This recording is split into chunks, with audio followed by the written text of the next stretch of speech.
Okay, Bismillahirrahmanirrahim. So again, first my apologies that I was late.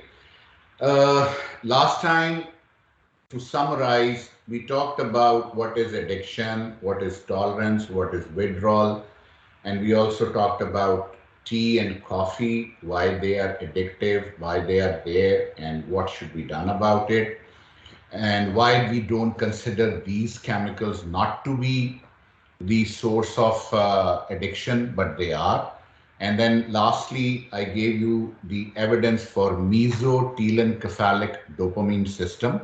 Then in most of the addicts, mesotelencephalic dopamine system is actually the main area where the desire, addiction, tolerance, and everything is happening. So it's a reward center in the brain which is unfortunately involved in addiction process. So we'll start from there. Drugs and addiction, alcohol.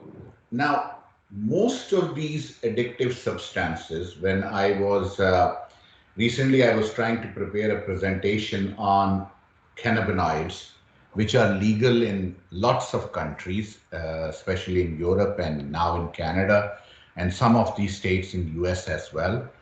And because it's legal, so people feel that it's okay to have it. Cigarette smoking is legal as well, but do you think it's appropriate? So tea, coffee, and stimulants, they are all legal, but this never means that they are not addictive. What problems are associated with these addictive substances? Like alcohol, the most common problem with alcohol is auto accidents. So you take alcohol and you are driving and your judgment is impaired and then you are liable to have accidents. Fetal alcohol syndrome in females with alcohol is the most common problematic situation.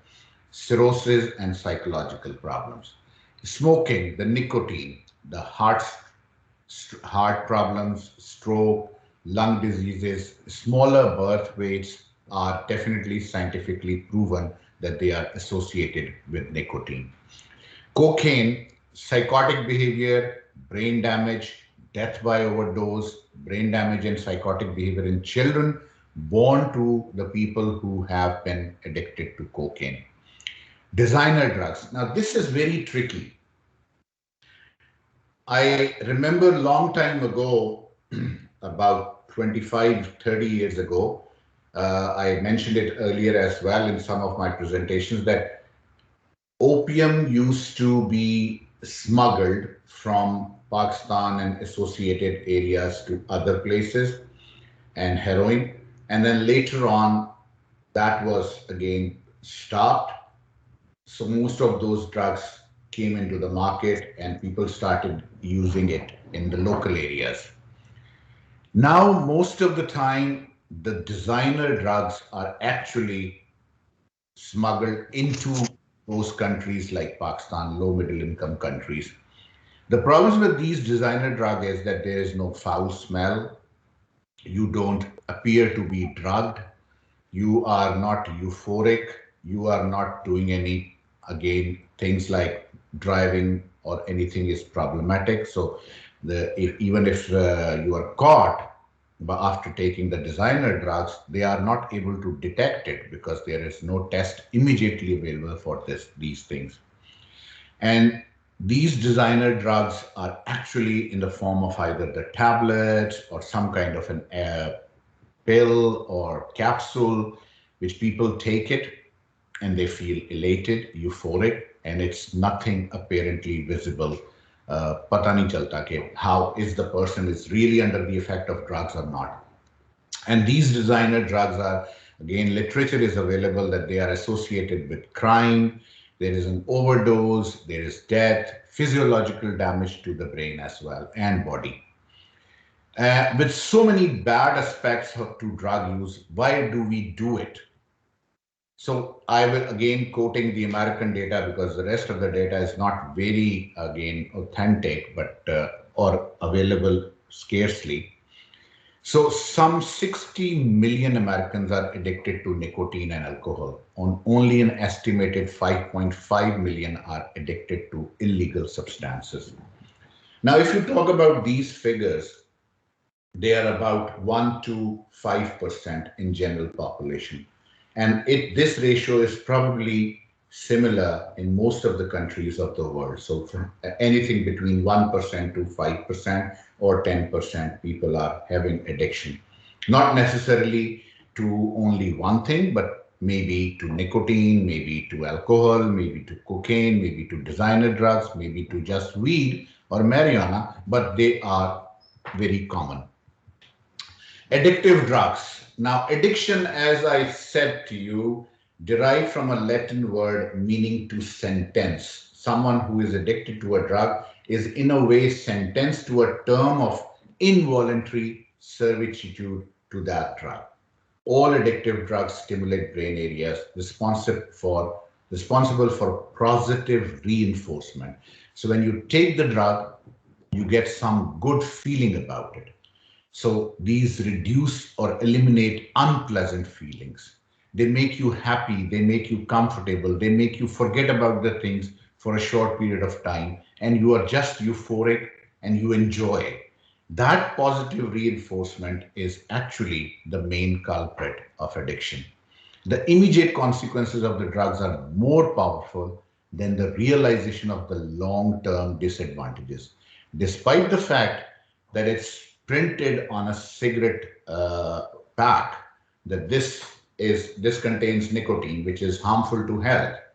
And if you buy a pack of cigarettes in US, Canada, or any European countries, there are pictures posted on them as well, showing carcinogenics, fetal alcohol syndrome, problems like this. And but still, people buy pack of cigarette and smoke it in a day. So despite knowing the long-term consequences, we are actually hooked on to the problems, the benefits, short-term benefits that we see right away. Now, physical versus psychological addiction.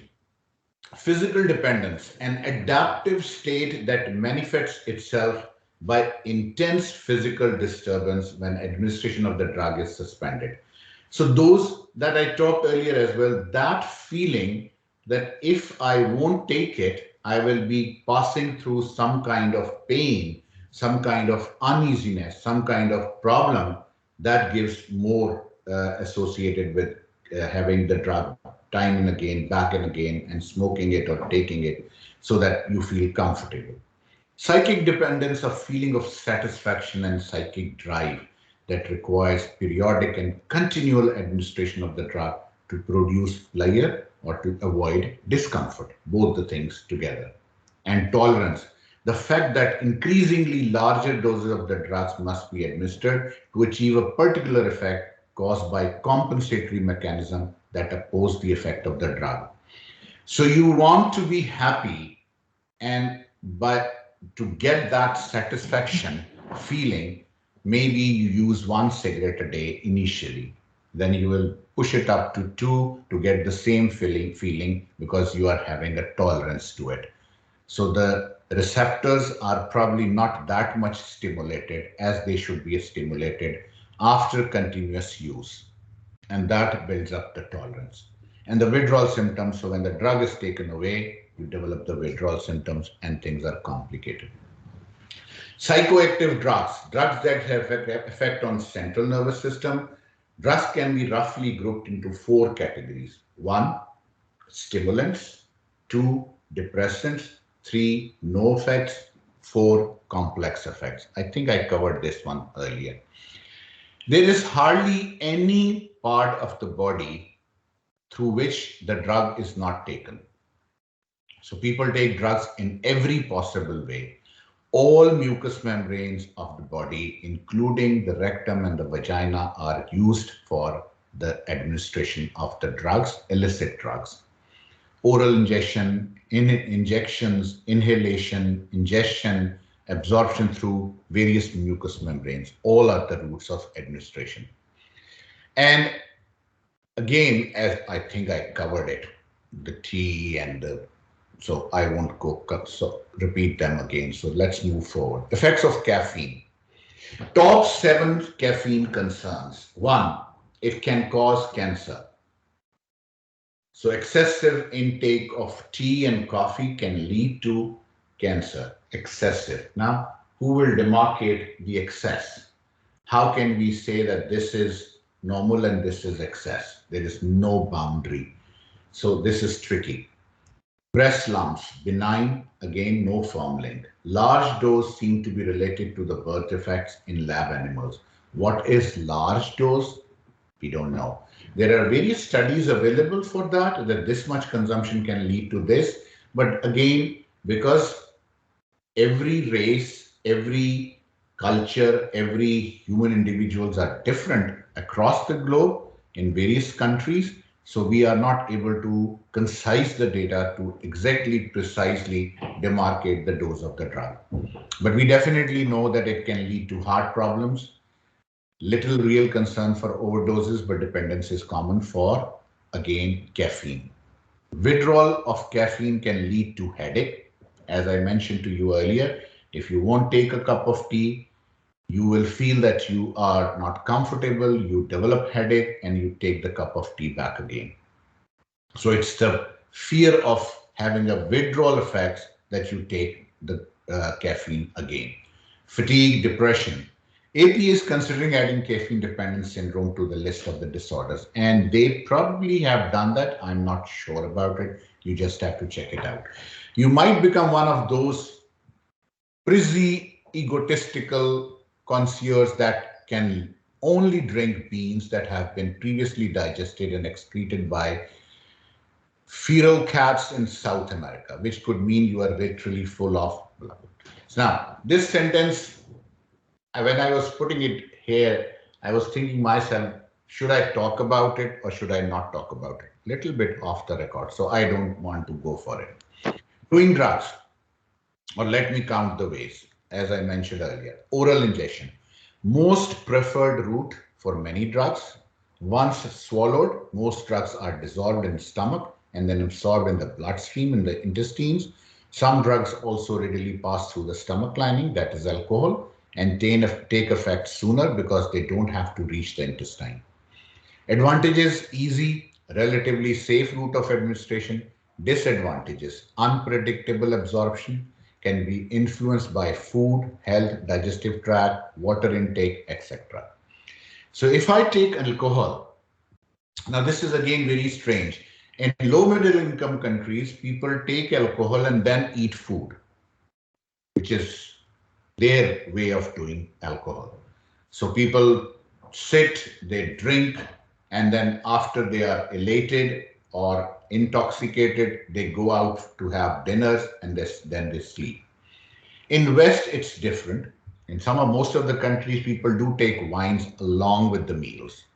With the meals, during the dinner, or after the dinner, to make sure that you feel a good feeling. It is absorbed appropriately, maybe more, and it gives a long lasting euphoric effect. So it varies from culture to culture as well. Common medical procedures: subcutaneous into fatty tissues beneath the skin, intramuscular into large muscle, intravenous directly into the veins like heroin. And when people are using intravenous drugs, they have scar tissue, infection, collapsed veins, little or no opportunity to counteract an overdose. This is another, unfortunately, complication related to it. So mostly people who are using drugs in the exam situation, you are asked to examine them and give your evidence.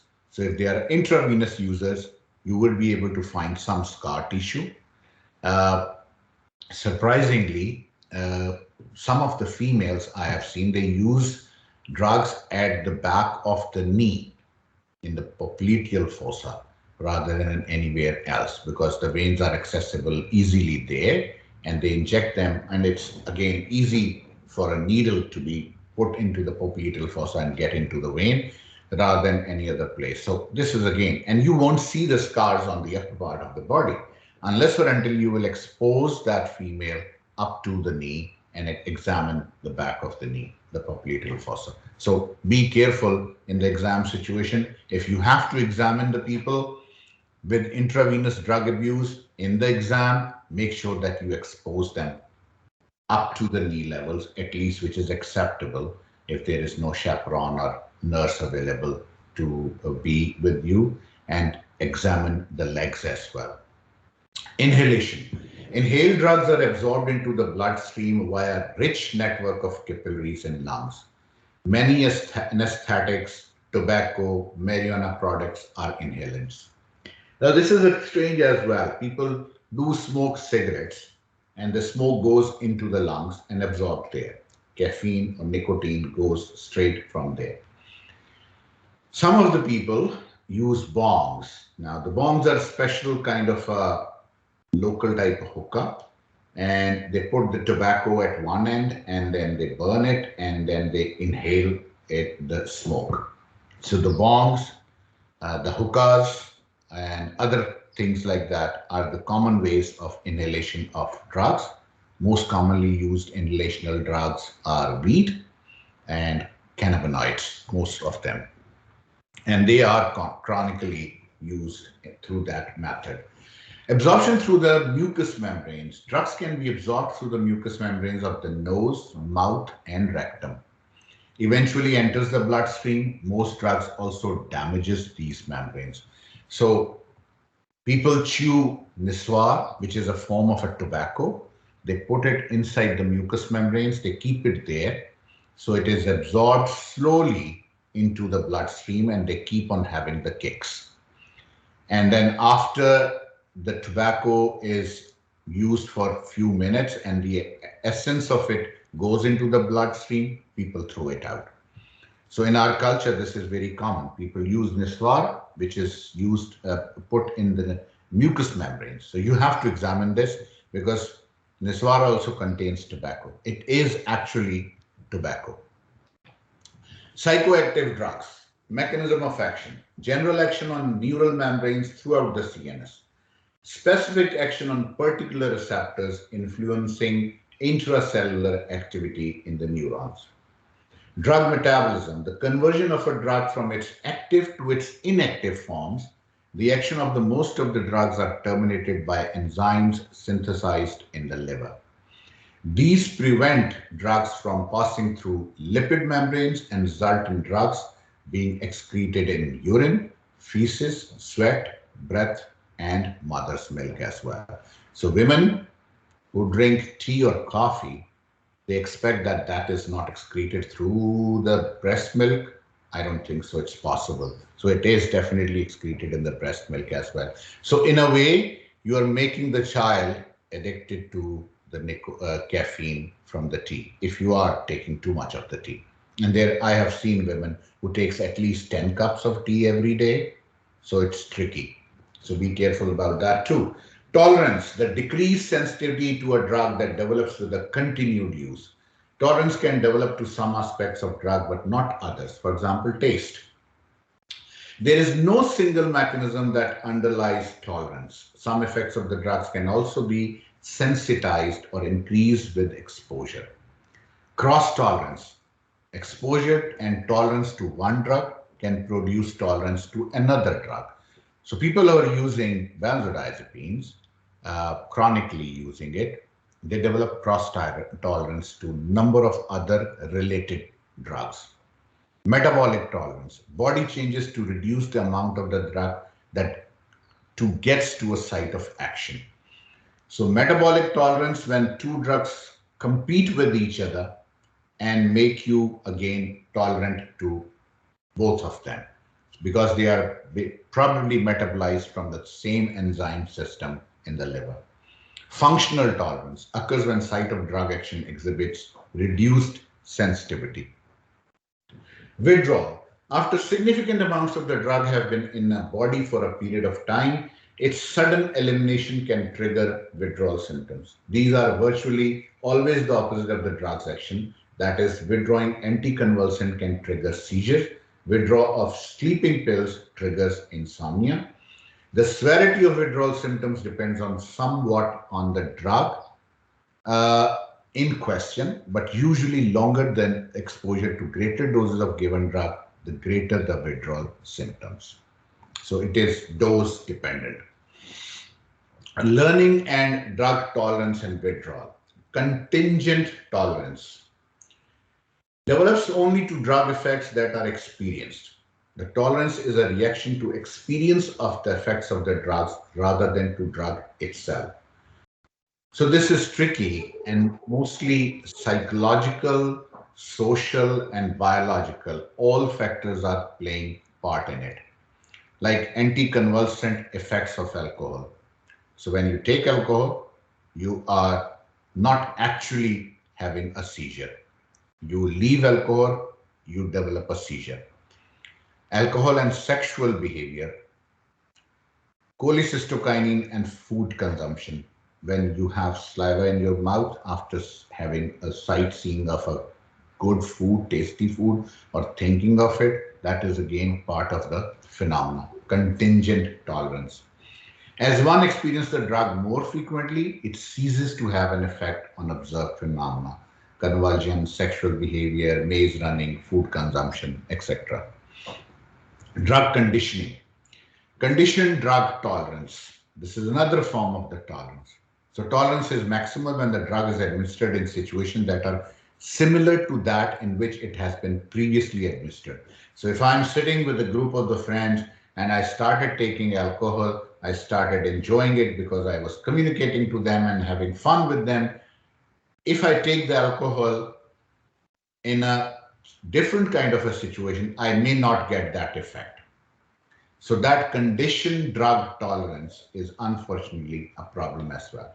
Conditioned withdrawal effects. So withdrawal effects that are elicited by the drug environment or other drug usage cues.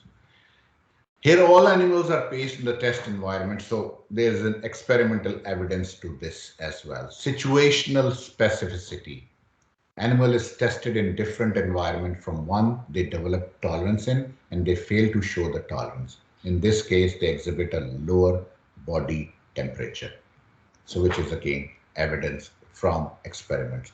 And as I told you earlier that ventral tegmental area to the nucleus accumbens is actually the reward system, which is involved in drug tolerance. Now, this area, the ventral tegmental area to the nucleus accumbens and prefrontal cortex is the same, which I mentioned earlier. So the names are different, but their areas are same. Mesotelencephalic dopaminergic system. So they are same. They are not different. So remember that. Okay. Tobacco. So let's talk a little bit about tobacco. Next to caffeine, tobacco is the most widely used psychoactive drug in our society, everywhere. Nicotine is the major psychoactive ingredient of tobacco. Cigarette also contains some 4,000 other chemicals, collectively known as tar. Nicotine was discovered and used by Native Americans. According to the latest survey in Canada, just over 5 million people smoke. Now, this is old because this presentation is old. This is about 20% of population aged 15 years and older. Of this, 15% reported smoking daily. This is similar to the rate of the first half of 2003 and 16% of approximately 23% of men aged 15 years and older were current smokers. So these statistics are old because this presentation is old, but the main crux of the feeling is that smoking is there. Now, despite having so much campaigns, aggressive campaigns related to cessation of the smoking, that even if you watch a movie and somebody is smoking in the movie, you will feel that there is a tag at the bottom or at the top that smoking is injurious to health. Despite that much thing, there were times, if you watch the movies of 60s and 70s, it was fashionable for the heroes of the movies to smoke. So they were smoking either the cigars or the cigarettes, and it was considered to be cool.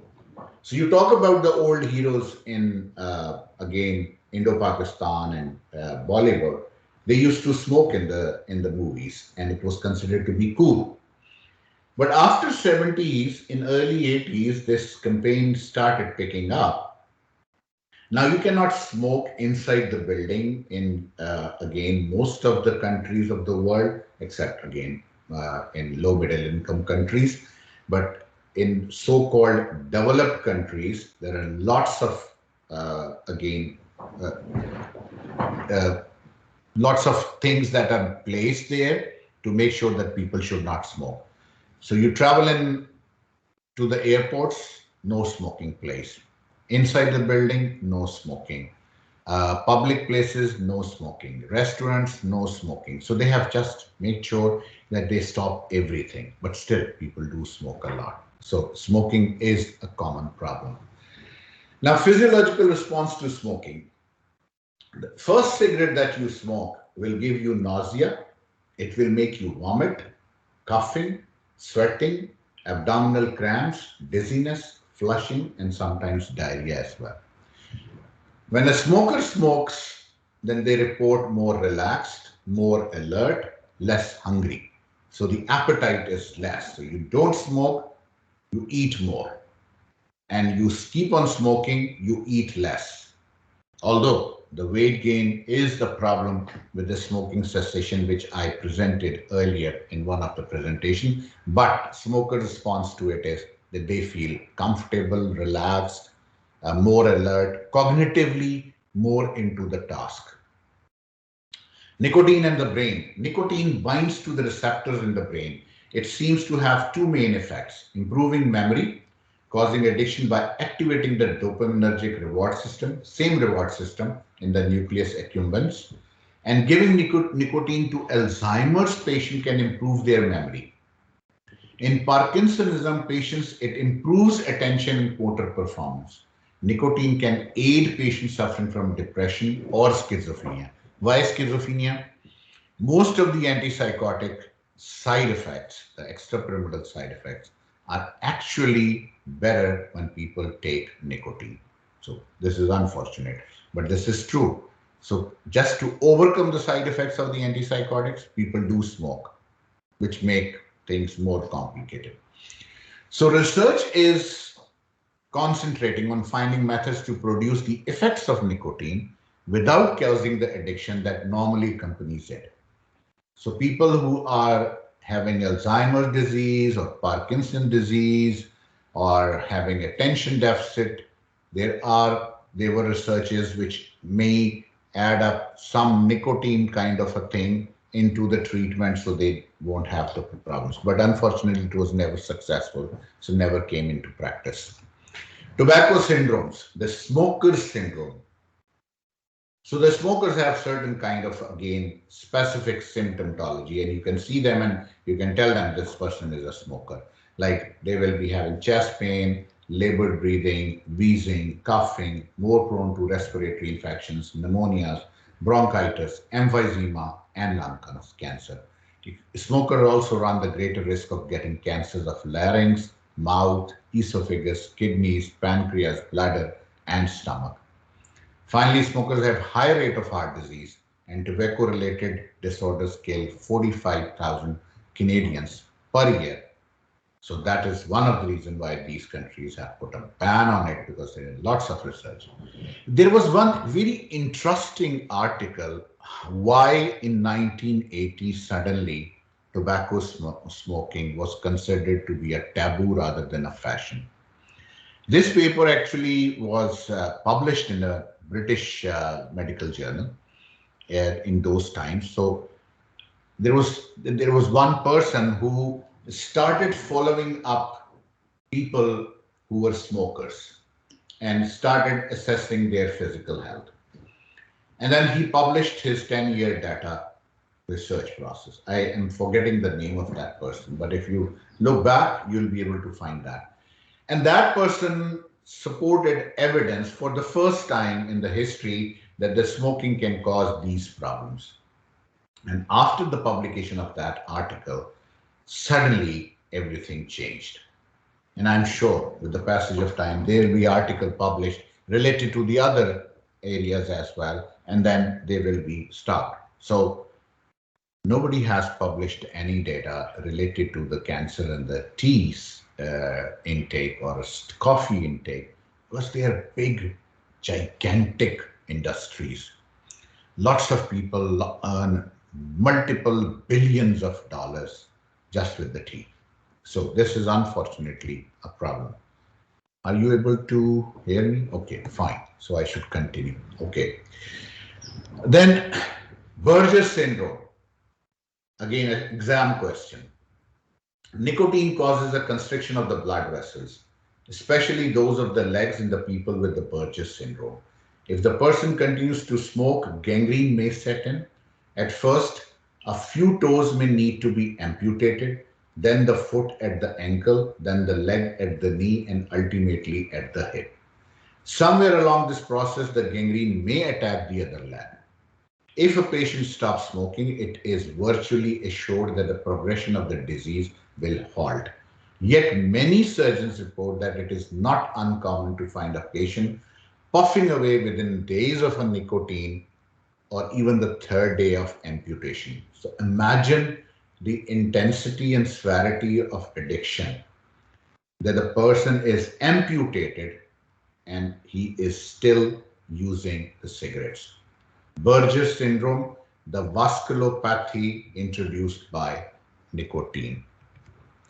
Quitting smoking, smoking withdrawals, depression, anxiety, restlessness, irritability, constipation, difficulties in sleeping and concentration. About 70%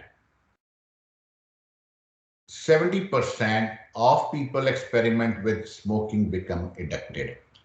Compare these rates with alcohol, 10%, and heroin, 30%. Only 20% of all attempts to quit are successful for 2 years or more. So quitting alcohol is relatively easier than smoking. Quitting heroin is relatively easier than smoking.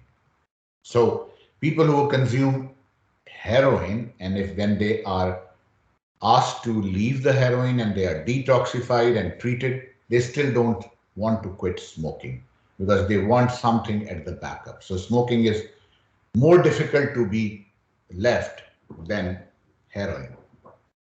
And most of the time, we as a psychiatrist, when we are treating our patients with heroin dependence and they want us to continue, they request us to continue smoking, we usually feel, okay, fine, let's deal with one drug and then we will talk about the next so that the person is not compromised to an extent that he runs away. Within 8 hours of carbon monoxide levels in your body, oxygen level in your blood increases to normal. So benefits of quitting. Within 48 hours, your chances of having a heart attack start to go down. Within 72 hours, bronchial tube relaxes. Within 2 weeks to 3 months, circulation improves. Within 6 months, coughing, sinus congestion improves. Within 1 year of risk of smoking related heart attack is cut in half. And within 10 years, risk of dying from lung cancer is cut in half. Now, if I present this data to a smoker, he will probably laugh and move away, which is unfortunate. This is a joke, and again, typical English joke, so I'm just missing it. Alcohol. Approximately 2/3 of the population consumes alcohol beverages. This is, again, in these countries, not low middle income countries. It is probably the oldest drug we can document the use of. Alcohol, oldest drug. So if you see movies, I hope you people have seen Hercules. And Hercules was actually that movie depicts the history of before the birth of the Christ as well. So the Hercules was having a power in his hair and he was trying to again do the stuff, and in the end he dies because in love with Delilah, Samson and Delilah. So even in Samson and Delilah, which was actually before the birth of the Christ, that history is showing that they were using alcohol. Our famous Greek, again, people, philosophers, and again, from where we get our inspiration, in every presentation, Aristotle and Hippocrates and all those peoples. One of them actually uh, was seen to be having alcohol in a number of pictures in Greek mythology. So alcohol is a very ancient drug. Alcohol molecules invade all parts of the body. It easily passes through the stomach wall, can be inhaled, and also passes through the placenta. The main action of alcohol is to depress the neural firing. At blood levels of 0.5%, there is a risk of death from respiratory failure. At lower levels, hypothermia is still a risk.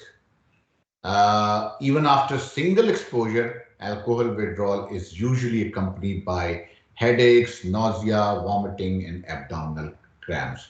For alcoholic, it is much worse than for someone that occasionally overdoes it. So, alcohol intake, chronic alcohol intake, acute alcohol intake, all of them are actually related to problems. Alcohol withdrawal. For heavy drinker, alcohol withdrawal typically involves three phases. So if you are a psychiatrist, you are sitting in a clinic and somebody comes to you with alcohol intoxication or alcohol withdrawals or alcoholic symptoms, this is the criteria that you will be able to understand. 5 to 6 hours after bout of drinking, the patient may experience severe tremors, agitation, headache, nausea, vomiting, abdominal cramps, profuse sweating, and sometimes hallucination. This is after 5 to 6 hours. After 15 to 30 hours after stopping the drinking, the patient often goes into convulsions. Now, this is I'm talking about the chronic alcohol intake. 1 to 2 days after stopping the drinking, the patient goes through the delirium tremens for 3 to 4 days. These are characterized by hallucinations, bizarre delusions, agitation, confusion, hyperthermia. So, in exam, there is a question on delirium tremens, DT. And delirium tremens is a typical exam question as a short question. The symptoms are hallucinations, bizarre delusions, agitation, confusion, hyperthermia. So, hallucinations and delusions associated with hyperthermia and tachycardia always ask about alcohol, and it is one of the withdrawal of the alcohol intake after 1 to 2 days of stopping it. And these are in chronic alcoholics, not acute alcoholics. Again, it's an exam question, so just remember that. Chronic alcohol disorders. Korsakoff syndrome. You might have heard about this. Korsakoff syndrome. Severe memory loss, sensory and motor dysfunction, severe dementia, cognitive deterioration is caused by thiamine B1 deficiency, causes lesions and cell loss in mammillary bodies and thalamus. So Korsakoff syndrome is basically a thiamine deficiency, which occurs because of the malabsorption syndrome. So people who consumes alcohol chronically, their digestive system stops absorption of thiamine, and when the thiamine is deficient in the body, they develop again lesions in the mammary bodies and thalamus and have symptoms of severe memory loss, sensory and motor dysfunction, and dementia-like symptoms. This is Korsakoff syndrome. Again, an exam question. So cirrhosis of liver. I don't have to talk about it because it's a physical problem. Yet alcohol leads to cirrhosis of liver. Cancer, we have talked about, and fetal alcohol syndrome. Marijuana, which is again very common these days. Marijuana has been used for at least 6,000 years and can be traced back to early China, where it was used for rope, grain, and medicine. So the plant of the marijuana was actually used to make the ropes. And then some part of the marijuana plant were used as medicine because it was causing euphoria and comfort and pain relief. In the Middle Ages, its use spread to Europe, where it was primarily used to make a rope, and its psychoactive effects were all but forgotten. George Washington was one of the more notable cannabis growers in North America. George Washington was actually the president of US. I think he was the first president of United States of America. And he was actually growing marijuana, and he was the major grower of marijuana in US. What is in it? Can be used as an inhalant, joint, bongs, or taken orally. Bongs are basically like hookahs, but they are made of glass and they are smaller. And they don't use water as well. So you put the tobacco at one end and you inhale from the other end through the glass. It is usually the bong. Uh, Marijuana was used in brownies as well, actually, to feel good. I don't know if the good bakeries in Lahore are still putting marijuana as one of the active ingredients of their brownies, because brownies having marijuana taste very nice. I haven't tasted it, but I have heard about it. There are also about 80 other cannabinoids in marijuana that may also be psychoactive. Most of these are in the sticky resin covering the leaves and flowers of the plant. These can be extracted from a dark cork-like material called hashish. Hashish can be further processed to make potent hashish oil.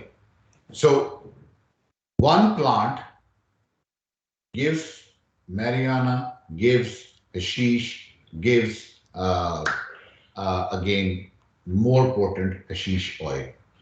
Marijuana induces relaxation, a sense of easier communication with other people. Dr. Callan says, and things are funnier. Once the initial acute phase is over, people feel drowsy, and it may help some people to get to sleep. So people take it before going off to sleep. Two cigarettes or two bongs at night, and they feel comfortable and they go off to sleep, which is unfortunately, again, another way of getting addicted. While marijuana won't turn into a jellyfish, a raving sex maniac, or a vicious aggressive criminal, it does affect your body. One study found that IQ scores increased in long-term years, light users by about 6 points and nearly double that of non-user. So most of these artists, most of these people who wants to do creative works, lots of things are available in the literature that they are using marijuana. And they use marijuana or hashish or hash or weed to improve their IQ and to make sure they are more creative with their art. This is again the fallacy associated with an addictive substance. High doses impair cognition, impede goal directed behavior, and speech becomes slurred and often difficult to follow. IQ scores go down by about 4 points over an 8-year period. People who use it for a longer period of time, their original IQ goes down by 8 points. So the benefit is less than what the harm it will cause you in the longer run. And most of the time, these people are smoking it for a longer period of time. IQ scores go down by 8 points. Sensory distortions, emotional intensification, and motor impairments can also accompany high doses, but these can be quickly restored, often by a knock at the door. The typical user is a red-eyed, giggling, somewhat lazy individual. Now, these three things are important. So if you see a person who is having red eyes, he is smiling and giggles oddly, and he makes strange jokes, and he is basically, you feel that he's lazy, getting up, doing things, he's lazy. Think about the addiction of marijuana. Preferably something crunchy. Addiction is rare. Withdrawal symptoms are almost non-existent, but there I have mentioned to you that it reduces your memory scores in the longer period of time. I think we will just cover marijuana and then we will end up today's presentation. Oops, there are 4 more slides to go. So let's stop here. It's already been an hour and I joined late as well. So I am stopping here. Any questions or anything related to this? I'm sorry, some people might feel that this is a lengthy and odd presentation, but I felt that I should teach you this because nobody else would be teaching you this, and you won't find this literature in the books as well. So it took me a long time to when I was making this presentation long time ago, and I'm still using that presentation because most of the things haven't changed. So this presentation was done a long time back, but still, if you have any questions or queries or anything that you want to talk about. Anybody? No? Okay, so we are good. Okay, and I Very again, important regarding exam point of view, sir. हाँ कुछ छोटे छोटे questions related to